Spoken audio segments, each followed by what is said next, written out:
Hi, it's Rob again.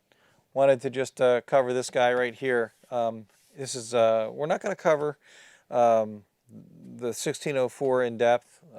There's a lot of people that have recorded that, a lot of capabilities in the 1604. This mixer is a used mixer. You can find a lot of analog gear, and now you're starting to find digital gear that's all used, and that's okay.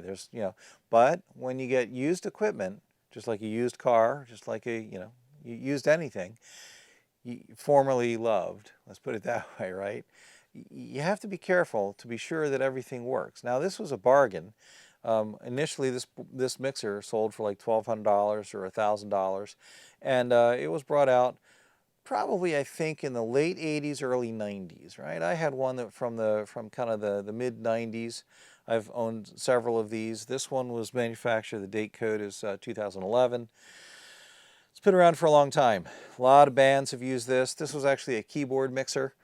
So you'd have this in a pit, or a keyboardist would have this, and you'd have like a couple of stacked guitars and organs and synthesizer, and be able to mix, what he or she was doing in the pit. So, all right, but this is a used mixer, and you can see that there's a channel here that doesn't have knobs or faders, right? Now, that's because it doesn't work. So this was bought used, like I said, for $100 or $80 or whatever it was. Again, a steal. The actual, I was testing it. The input actually works, but this slider, the fader, if I wiggle it, it actually has some noise. I think there's something wrong with that fader. I think that fader got like something in it that corroded it, or it's just needs to be replaced. Not sure I want to replace it. Not sure it's worth it to me to do so. But you do have to go through a used board to make sure that you've got, everything is working. So you want to test all your inputs, and you want to test all your outputs, and make sure that you can drive a signal and that it sounds good. It doesn't sound distorted. It doesn't fade. And we talked earlier about testing phantom power. It goes out the mic cables. It doesn't go out the 1/4-inch jacks. It goes out the XLR cables to the microphones if you need it.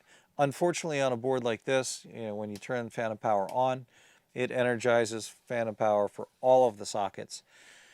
So all of the microphones have it. Now, phantom power is not going to hurt a dynamic mic if it's wired properly, and if, again, this is used equipment, and if the power supply that's converting the voltage and giving you the 48 volts is being manufactured right here on the board, if it's doing that properly, then you have no problem. If there is an issue and it's either over voltage or under voltage, or if it's not clean, meaning there's something wrong, maybe the regulator transistor or regulating diode isn't working, you might have alternating current on the line. So, and that would be bad for the microphones. That would introduce some noise. So you always got to be careful. Go over your equipment carefully. Especially if it's used equipment. Make sure you learn how to use it. Make sure you verify that everything is working. And if it's not working, maybe put a little red tape on it and mark it so that you know and others know. So this actually is effectively a 15-channel mixer now, just because of that one channel that's no longer functioning. The other thing that you get with used consoles, I just want to mention in passing, is you get noise in the controls. So when you go and adjust the gain, or you go and adjust the equalizer, for our purposes, we're not really using the aux outs, but if we were, there's noise, dirt, crackliness. And so you have to kind of exercise the knob, each one that you're going to adjust. Just rotate it several times to wipe the dust off of it. These potentiometers are meant to be wiped. They're meant to be turned. And so if this was in storage anywhere for a long period of time, maybe there's dirt, there's noise, there's grime. You can, like sometimes with faders, you can rejuvenate faders. I use something called fader lube to spray in there, and that helps it get not as gunked up, and it helps it with its conductivity.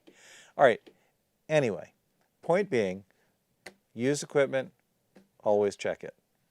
So thanks for tuning in. Don't forget to subscribe and click the bell so you get notified when there's new content.